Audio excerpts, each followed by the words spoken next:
안녕하세요. 책과생활의 대표를 맡고 있는 신원차입니다. 이 프로그램은 나의 친애하는 로컬 작가에 대한 제목을 갖고 있고요. 앞으로 책과생활에서 계속 방송을 해나가려고 하는 어, 프로그램이에요. 그리고 이번 방송은 그 한국 작가에 의해서 방구석 랜선 콘서트라는 제목의 그 지원 사업을 통해서 재원을 마련해가지고 진행을 하고 있고요. 이번 시험 방송을 끝나고 난 다음에 나중에 조금 더 준비 기간을 거쳐서 본격적으로 그 연속 기획물로 준비를 하려고 합니다. 앞으로도 이제 그 방송이 본격적으로 시작될 때도 계속 저와 함께 진행을 맡아주실 강혜진 시인님이시고요. 그 다음에 오늘의 초대 손님이고 집중 조명의 대상이 되신 작가님이신 안호일 시인님이시자 동화 작가를 하고 계신 안호일 선생님을 모셨습니다. 네. 네, 첫 방송이라서 굉장히 이제 부족한 면이 많을 텐데 이런 것도 좀 약간 어, 많이 너그러이 봐주시고 어, 앞으로 이제 더 좋은 모습을 기대해 주시면 매우 고맙겠습니다. 네, 안녕하세요. 네. 반갑습니다. 어, 프로그램이 정확히 뭔지 모르고 일단 메인 진행을 같이 하기로 했는데 오늘 잘 못하면 잘리는 건가요?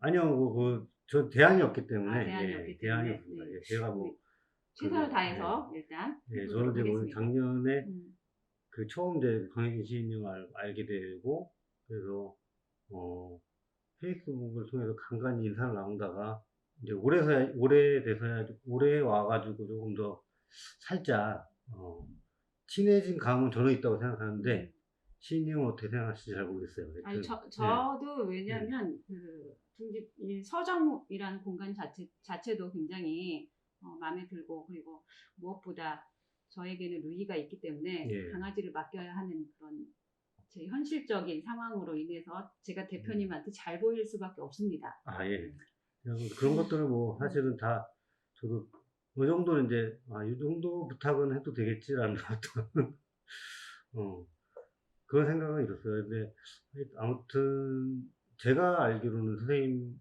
강혜진 시인님 같은 경우에는, 특히 이제 코로나19 이후에 그 비대면 그 수업에 있어서 아주, 뭐랄까, 이제 그동안 이제 그 비대면 수업을 많이 해오시면서 이런 거에 굉장히 익숙하다고 이렇게 말씀을 들었는데, 음, 예. 저는 지금 많이 긴장하고 있는데 선생님은 이제 그런 모습을 안 보여주셔서 참 섭외를 참 잘했다. 예. 그런 건 아니고.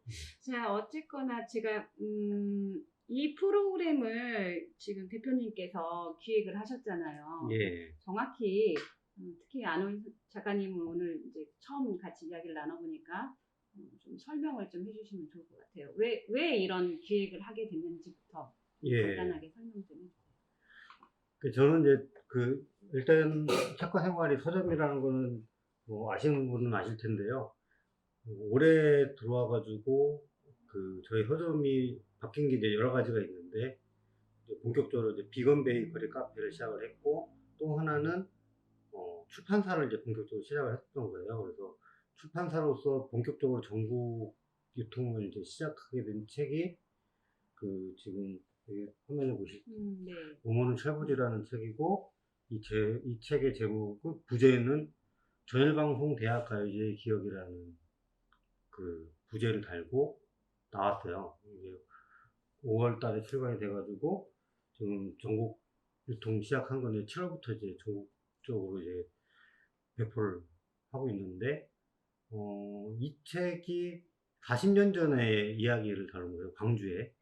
광주에든 당시만 해도 광주에는 전일방송이라는 그 방송국이 있었는 지역 방송국입니다. 민간 방송국인데 여기에서 다들 아시다시피 1977년에 MBC 대학가요제에 영향을 받아가지고 지역에서 그 당시에 그 70년대에 대학가를 중심으로 그런 약간 캠퍼스송 경연대회 같은 게 많이 열렸대요. 이제 그거를 보고, 이때 저일방송의 PD셨던 분이 우리 지역에서도 우리 방송국에서도 대학가요제 하면 괜찮겠다.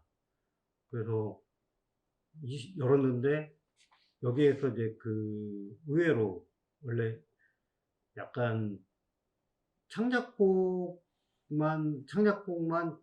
그 출전권을 주어진 게 아님에도 불구하고 창작곡 비중도 높았고 예상외로, 그리고 이제 그 창작곡들의 수준이 많이 그 잘 만들어진 노래들이 의외로 많이 있어가지고 대상을 수상한 곡들은 이제 전국 히트의 곡으로 이제 반열에 오른다든지 뭐 이런 지금으로서는 이제 지역에서 창작된 어떤 노래나 아니면은 약간 작품이나 이런 것들이 그 전국적으로 이렇게 그 유통되는 게 사실 보기가 힘들잖아요. 그게 이 저일방송 대학가요제 이 기억이라든지 책에서 나오는 이야기를 이제 유추해 볼 수 있는 게 뭐냐면은 이 저일방송이라는 게 이 방송국이 1980년 12월에 전두환 신군부에 의해서 언론 통폐합으로 사라져 버려요. 그러면서 여기 지역에서 어떻게 보면은 그때까지 계속 유통되던 지역에서 이제 향유되던 지역 문화가 그 이후로 40년 동안 점점 수도권에 이제 집중하는 어떤 이제 그런 걸로 이제 진행이 되고, 특히 이제 최근 들어서 이제 로컬 문화뿐만 아니라 어떤 한국 사회 거의 모든 게 전부 다 서울 및 수도권에 다 집중되는, 그래서 약간 이제 지방 소멸 얘기도 이제 나오고 있잖아요. 어떤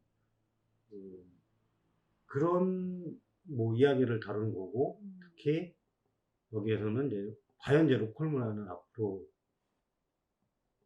로컬 문화이면 어떻게 될 것인가, 이런 거에 대해서 이제 이야기하는 책입니다. 네, 뭐 서두가 좀 길었는데 뭐 지역에서 이제 서점을 저희가 이제 한 5년 됐어요. 5년이 넘었는데 서점을 해오면서 지역 서점을 하니까 이제 팔리는 책들을 위주로 이제 많이 들어놓긴 하겠죠. 근데 그리고 약간 팔리지 않더라도 서점 주인으로서 소개하고 싶은 책들이 있을 거예요. 근데 여태까지 저도 약간 이제 지역 작가들은 사실은 이제 보지 않았던 거예요.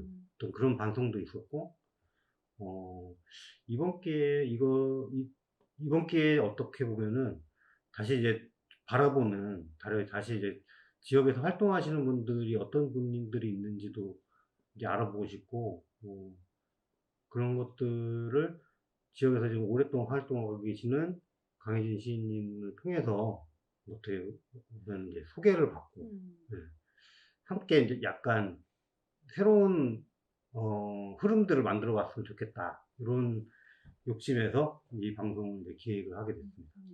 근데 대표님도 사실은 여기가 고향이 아니잖아요, 그렇죠? 예. 네, 고향이 아닌데 이 책 발간을 계기로 나름 책이 예쁘게 잘 나왔어요. 책 발간을 계기로 이제 그 로컬에 관심을 갖고, 그리고 지역 문학에 접목을 시켜서 이런 기획을 이제 하신 걸로 제가 이해를 했는데, 그 트랜스 로컬을 지향하는 뭐 그런 기획일 수도 있겠어요. 어떻게 보면 로컬 자체를 뛰어넘는. 그죠. 예.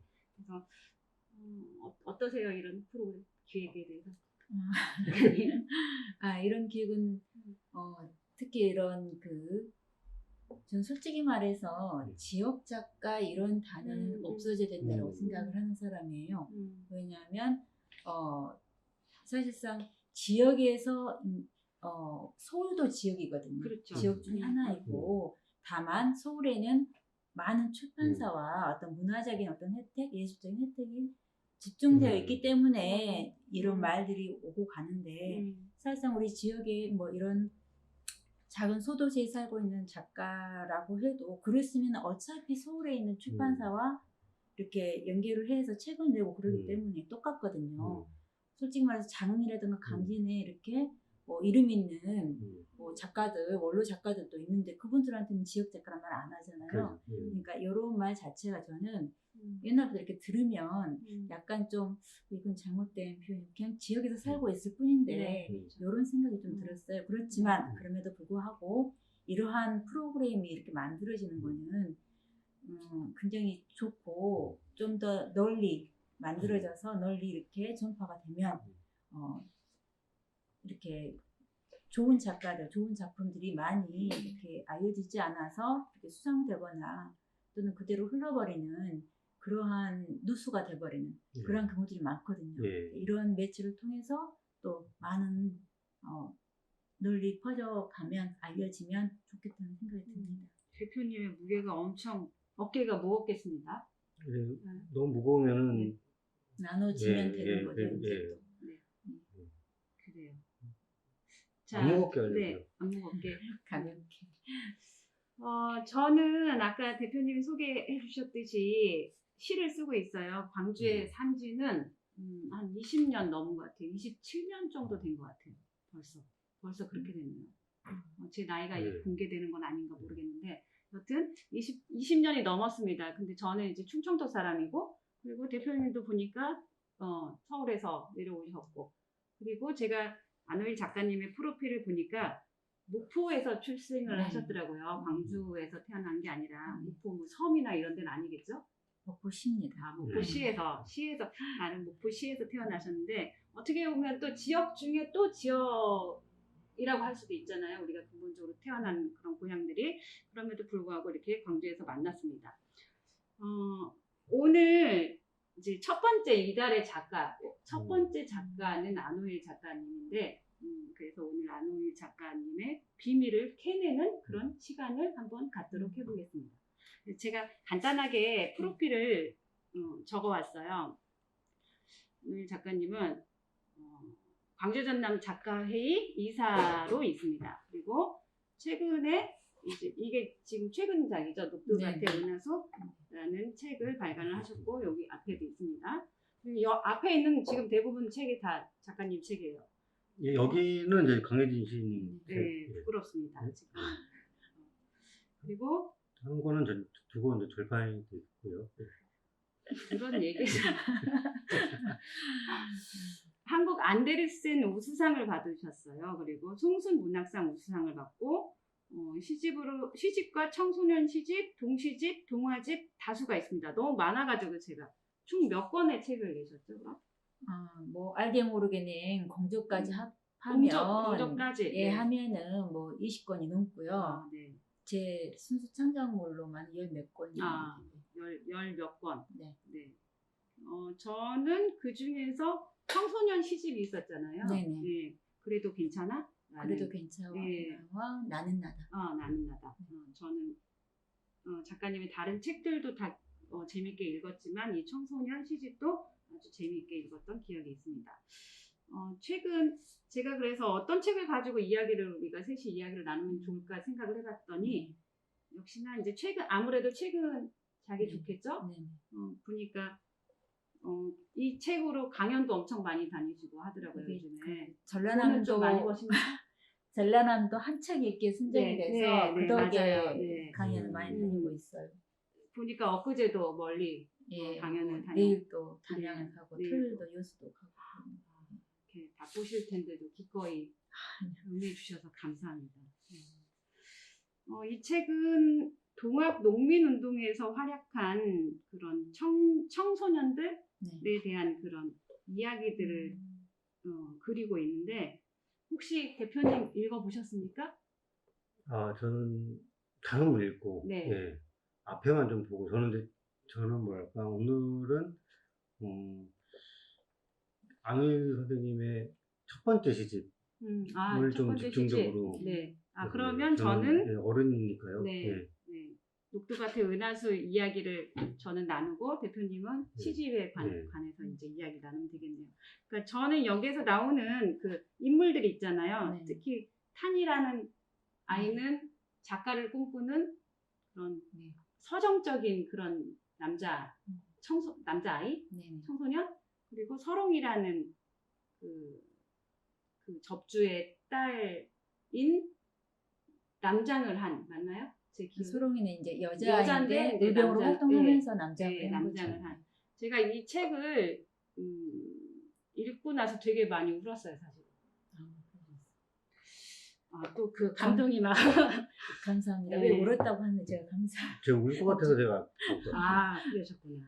그래서 여튼 이제 어리지만 아주 당찬 그런 청소년들의 이야기들을 그리고 있는데 이 중에서 작가님이 제일 애착이 가는, 애정이 가는 혹시 인물이 있으면 누구일까라는 생각을 해봤어요. 아무래도 여기에는 청소년이 4명이 나오는데 아무래도 주인공이겠죠. 탄하고 소롱인데 그 중에서도 이제 탄이 좀 더 비중이 있고요. 그래서 탄과 소롱도 이름도 굉장히 구심을 했어요. 진구나 희성이는 좀 있을 법한 네. 이름으로 지었다면 탄은 여울 탄자여가지고 여우루이라는 옛날 그런 거잖아요. 예. 여울은 이렇게 흘러가면서 뭐 암초 같은 거 있으면 회오리를 치다가 이렇게 넘어가잖아요. 이게 탄도 지금 이 상황이 그런 상황이잖아요. 그래서 무사히 제 갈 길로 흘러가는 그런 그 소롱도 눈설자의 붉은 홍자, 눈 속에 핀 꽃 이렇게 해서 결국은 그렇게 눈 속에 핀 꽃으로 됐잖아요. 그래서 그런 이름들 그렇게 지었고 그래서 그런 이 두 아이에 대한 애착이 좀 제일 강하죠. 이름하니까 생각나는데 선생님 작가님 이름은 누가 지었어요? 외할아버지가 지어주셨어요. 안오일. 남자 이름 갖다가 어머니가 네. 그렇게 바꿔달라고 했는데 예쁜 이름으로 안 된다고. 나오자에 가진 한일 자 해가지고 자기 자신이 가졌다. 자기 자신을 소중하게 여겨라. 그런 뜻에서 엄청난 다 필명인 줄 알아요. 네, 뜻의 이름을 가진 이름이군요. 필명인 줄 알고 남자인 줄 알아요. 모르는 사람. 안오일. 나는 기름이 아니다. 썰렁합니다. 네. 약간 이제 네. 그런 선생님처럼 그런 이제 장면을 보면은 약간 뭐랄까 외할아버지님께서 그 학식이 굉장히 드셨던 서당에 훈장이 있었다고요. 그래서 약간 그런 예전에 약간 뭐랄까 그 남녀 이렇게 그런 그 남자 여자 이름 그 사람들이 이제 있잖아요. 그렇죠. 약간. 이게 약간 중성적이면서 그런 이름들이 보통은 그렇죠. 예, 그렇기도 하고 그 이름 주신 분들이 예사분이 아니신 그런 경우가 많더라고요. 뒷조사 하셨어요? 네? 아니요, 그렇죠. 그냥 짐작 이름 딱 듣고 알 수 있었죠. 네, 탄이하고 서롱이. 그래 저도 읽으면서 그 탄이한테 제가 감정이입을 너무 많이 해서 아마 서롱이가 죽어갈 때 마음이 아프지 않았을까 생각을 합니다. 그러면 작가님은 어렸을 때 어떤 청소년이었어요? 저는 정말 말이 없는 아이였어요. 제가 8남매 중에서 6년 이남이거든요. 거기에서 제가 7째인데 보통 큰언니는 독불장군이었고 그 다음에 뭐 둘째, 셋째 이렇게 짝지어서 다니고 셋째 오빠 있고 넷째, 다섯째.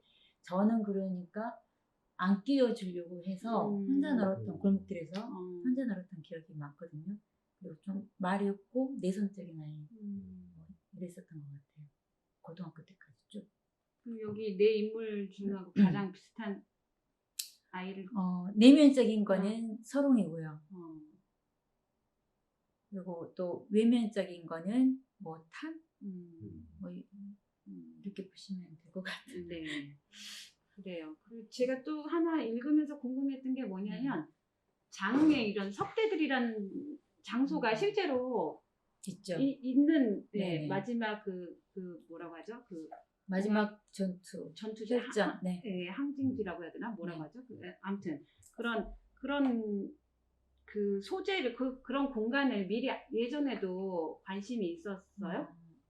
제가 이 녹두밭 은하수를 쓰게 된 게 보통 보면 우리가 그 역사에 어떤 큰 전환이 일어날 때마다 그 굉장히 큰 사건들이 있었잖아요. 그 중에 하나가 동학농민운동이고 그렇죠. 또 지금 뭐 근현대사 이쪽으로 최근으로 보면 뭐 5.18 민주화운동이 되겠고 근데 이 동학농민운동의 정신이 계속 이어져서 3.1운동이니 60만 세니 광주 학생 독립운동이니 뭐 이렇게 쭉 이어져 온 것 같아요. 광주 5.18도 그렇고 뭐 아시아까지 뻗어나간다면 미얀마가 그렇고요.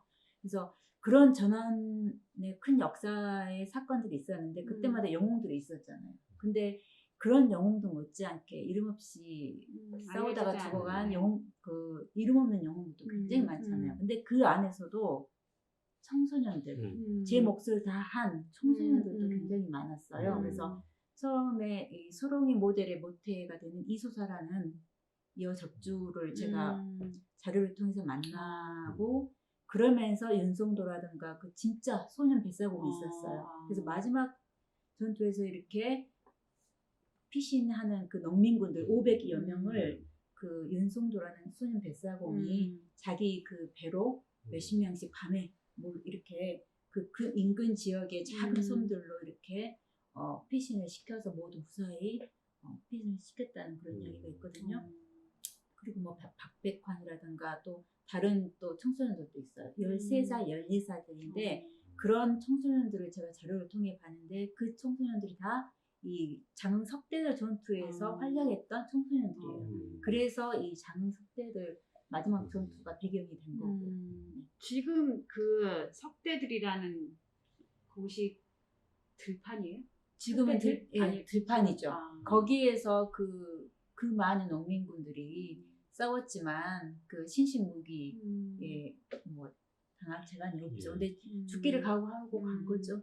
그래서 지금 거기에 동학농민운동 기념관이 세워졌잖아요. 그쪽에서 바라다 보면 그쪽에 그 산 아래가 다 석대들 그쪽이에요. 어딘지 알겠다. 저도 이제 궁금했던 게 약간 이게 어떤 사료를 어떻게 바탕으로 해서 약간 참조를 많이 해가지고 하신 건지 이제 이걸 약간, 실은 역사 이런 그 물을 쓰려면 역사 동화든지 역사 청소년 소설이라든지 다른 창작물에 비해서 배가 힘들어요. 왜냐하면 검증이 필요하고요. 그만큼 자료를 찾는데도 시간이 걸리고 그 자료를 또 숙지하면서 또 어떤 식으로 이게 작품 속에 녹아 들어가야 되느냐 이런 것들도 해야 되기 때문에 그래서 역사 소설 쓰는 작가들이 그렇게 많지가 않아서 출판사들에서 역사 작가들, 소설 작가들을 또 이렇게 많이 찾는다고 해요. 예, 그래서 많이 더 힘들어요. 저도 이렇게 자료 조사하는 데만 해도 꽤 시간이 걸렸고 집에 보면은 막 그 책들이라든가 또 관련된 그런 소설이라든가 또는 그 드라마라든가 영상 매체들 있죠. 그런 것도 다 찾아서 보고 뭐 이랬던 것 같아요. 많이 힘들었었어요. 얼마 전에 재작년인가 녹두꽃이라는 네, 조정석과 한예리가 나온 녹두꽃이라는 드라마도 있었죠. 그거 그때 본방사수 했었는데 다시 한번 또 봤어요. 예. 그 느낌과 분위기와 또 말투 뭐 이런 것들을 좀 보기로 했어요. 그래요. 특히나 역사 소설은 아까 말씀하셨듯이 굉장히 검증도 필요하고 시간이 물론 다른 글들도 다 쓸 때 힘들지만 그래도 더 많은 시간이 필요할 것 같아요. 그러면 그러려면 체력도 굉장히 중요한데 그러니까 너무 왜소하시잖아요. 체력 유지를 어떻게 하세요? 뭐 하는 운동 같은 거 있어요? 그러게 말입니다. 그래서 제가 요새는 이제 좀 나이를 먹다 보니까 뭐 영양제도 먹고 요즘은 아침에 일어나서 막 그 딸한테 서로 이제 약속을 해가지고 스트레칭 뭐 할 수 있는 운동들은 조금 게을러요. 근데 체력이 없으면 아무것도 할 수가 없겠더라고요. 그래서 요즘 좀 그런 식으로 운동을 조금씩이라도 하고 작업실 나가고 올 때 걷기 운동 한 30분 하고 그렇게 하고 있습니다. 체력이 좀 중요한 것 같아요. 저도 점점 체력이 떨어지고 달리기를 좀 해볼까 싶은데. 자전거 타시는 거 아니에요? 자전거 타는데 하루에 집에 가까워요. 그래서 자전거 타고 한 10분이면 가니까 왕복 20분. 그러면은 대표님 걸어 다니셔도 될 것 같아요. 아니면 이사를 하세요? 멀리. 그러니까 맨날 이제 늦게 일어나니까요. 그래서 시간에 이제 쫓긴다기보다는 제가 조금 시간을 압축해서 하려고 하는 게 그런 게 너무 많아가지고 걸어다니면 좋은데. 여튼 작가님도 글을 꾸준히 쓰기 위해서는 운동, 체력을 기르는 게 필요하고 대표님도 이 책방을 잘 유지를 하기 위해서도 체력이 필요하네요. 예. 제가 글 쓰는 작업 스타일에 대해서 좀 여쭤보고 싶었어요. 다른 작가님들을 보면은 레지던스 프로그램이나 뭐 아니면 어떤 작업 공간이나 이런 데서 작업을 많이 하잖아요. 아니면 뭐 카페나 아니면 뭐 이런 자신만의 공간에서. 저는 주로 집에서 하거나 작업실이 있는데 저랑 포함해서 3명이 쓰는 작업실이 있는데 거기서 하거나 집에서 하지 카페나 이런 데 잘 안 돼요. 집중이 안 돼. 네. 도서관에서도 안 되고 음. 집에서 TV가 틀어져 있는 건 괜찮아요. 음. 그런데 다른 나와서 이렇게 하는 거는 집중이 안 되더라고요. 예. 그래서 제가 뭐 창작실 있잖아요. 나라에서 하는 그런 데도 잘 안 가요. 약간 익숙한데 좀에서 좀 쓰시는 네, 편이시고. 그냥 제가 예. 그런데 가려면 또 다 싸들고 네, 가고 그게 더 그러니까. 번거로워요. 맞아.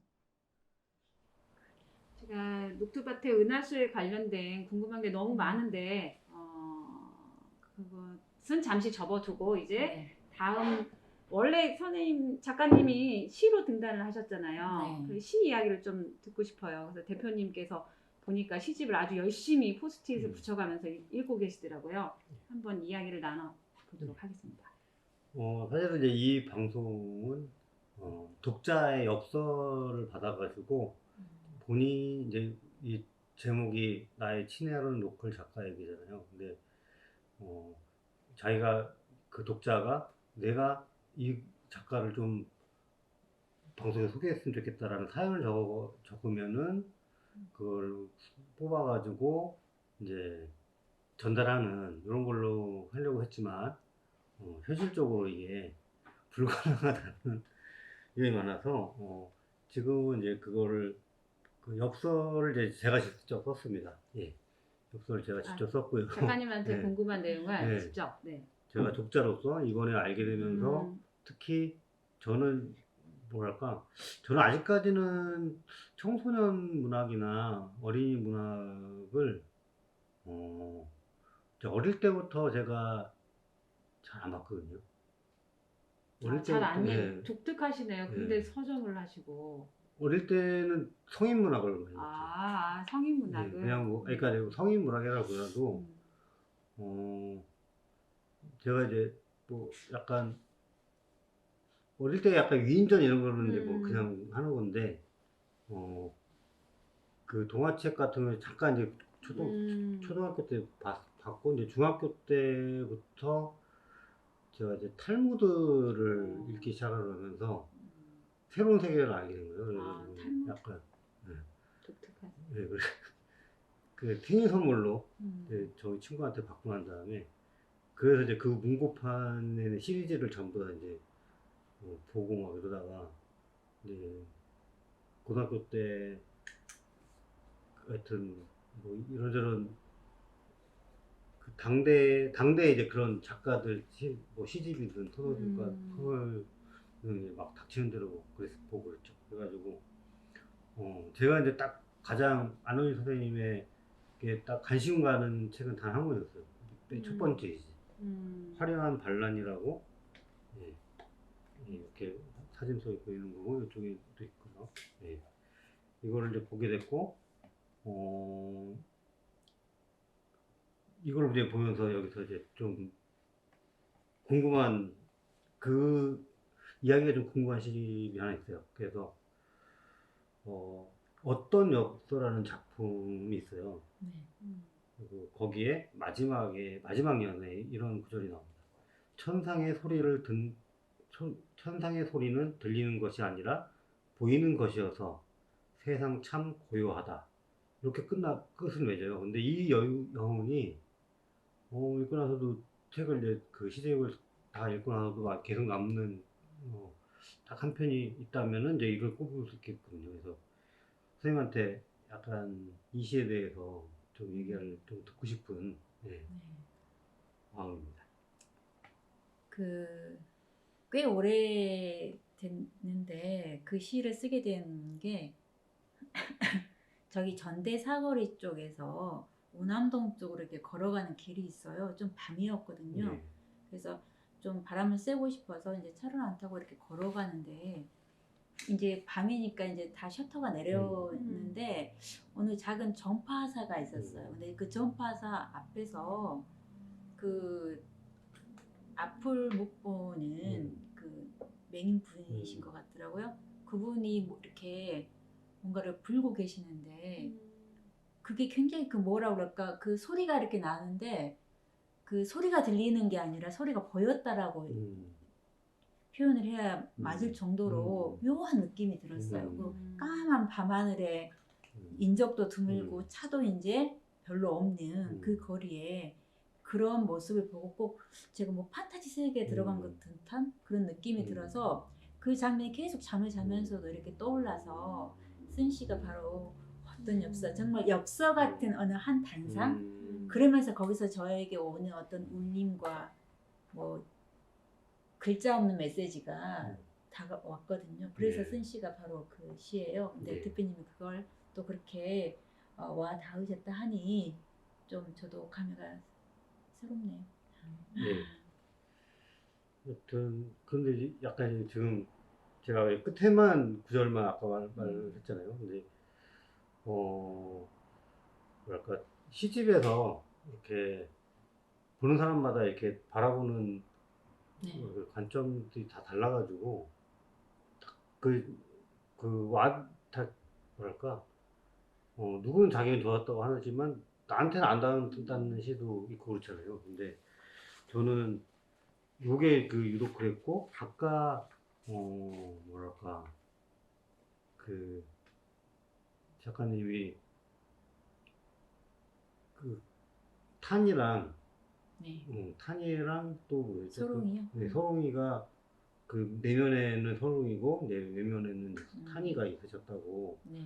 약간 이제 그 첫 번째 시집에서도 계속 약간 본인 나 안에 여러 가지의 면들을 얘기하는 시편들이 좀 유독 그게 돋보이더라고요. 아까 그 말씀을 이제 그렇게 하시는데 뭐 제가 이제 아까 이제 그런 좀 기억에 남는 것들은 참 이렇게 포스트잇을 붙였거든요. 그래서 뭐 내가 없는 곳에 내가 서서라든지 그리고 이제 그 뱀이랑 언니랑 같이 이렇게 뱀과 언니 그리고나 뭐 이런 거 그리고 약간 한 장소에 이제 여러 가지 다른 어떤 차원들 뭐 그리고 나 안에 또 여러 가지 여러 가지 모습들 뭐 이런 것들에 대한 것들을 계속 어떻게 보면은 그 시인님이 계속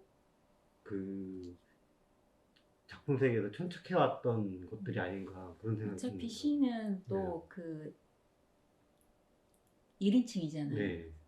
1인칭이고 아까 대표님이 그러셨잖아요. 시는 어떤 사람은 이 시가 좋다, 어떤 사람은 이 시가 좋다. 그거는 그 시의 감정이입이 자신 다 배경들이 다르고 생각하는 게 다르고 살아온 과정이 다 다르기 때문에 그럴 수밖에 없다라는 생각이 들거든요. 그래서 그런 것들 위주로 쓴 게 바로 시. 그래서 시 작가를 하지 않고 시인이라고 하잖아요. 그래서 그런 의미들이 아닐까 그런 생각이 듭니다.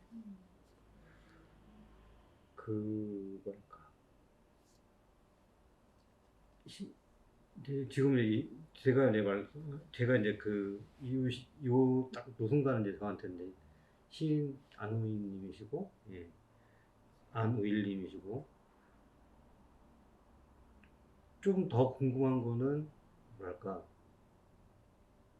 요즘도 이렇게 시를 발표를 하시는지. 지금 시 발표는 아주 전보다는 시만 쓸 때보다는 훨씬 덜하죠. 이제 그리고 또 쓰는 것도 이렇게 청탁이 오면 쓰게 되고요. 그냥 왜냐면 다른 동화라든가 청소년 소설을 이렇게 쓰는 시간이 굉장히 많이 걸리잖아요. 그러다 보니 이제 그러나 메모는 계속 하고 있고요. 그렇게 하고 있어요. 그래서 청탁이 간혹 이렇게 오면 그때 맞춰서 잡지 발표는 하고 있고요. 그래서 저도 지금 나온 지가 꽤 됐잖아요. 그래서 두 번째 시집 그동안 발표한 거랑 또 제가 뭐 쓰는 거랑 해서 내년이나 늦어도 내후년까지는 두 번째 시집이 나올 수 있도록 하는 게 지금 제 목표에 지금 예. 들어 있습니다. 예.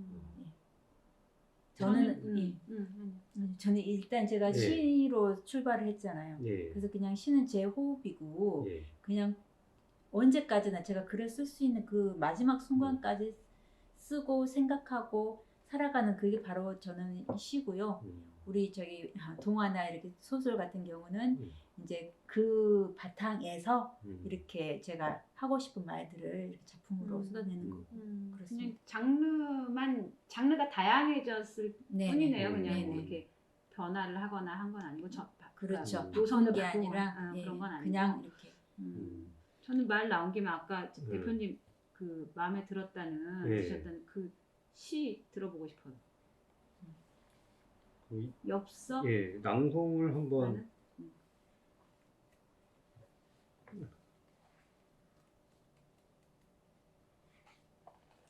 이걸 요 시집이 이제 제가 이제 최근에 샀는데요. 예.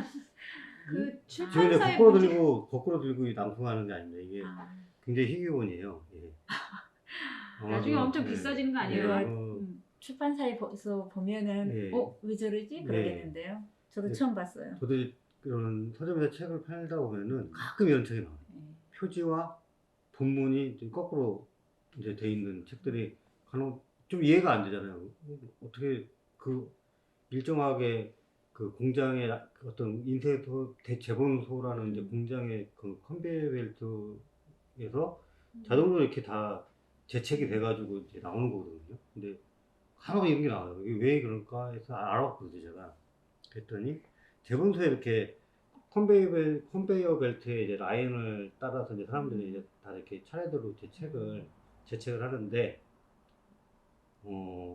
중간에 이게 약간 이제 뭐 누군가가 와가지고 이 책은 뭐야 하면서 이렇게 들어서 보는 게 이런 사람이 있다는 거죠. 그러면 그분이 그대로 그 자리에 내려오면 되는데, 그걸 또 이제 방향을 계속 살짝 이렇게 바꿔서 해놓으면은 이제 그대로 이렇게 감옥 가다가 이렇게 아주 희귀본이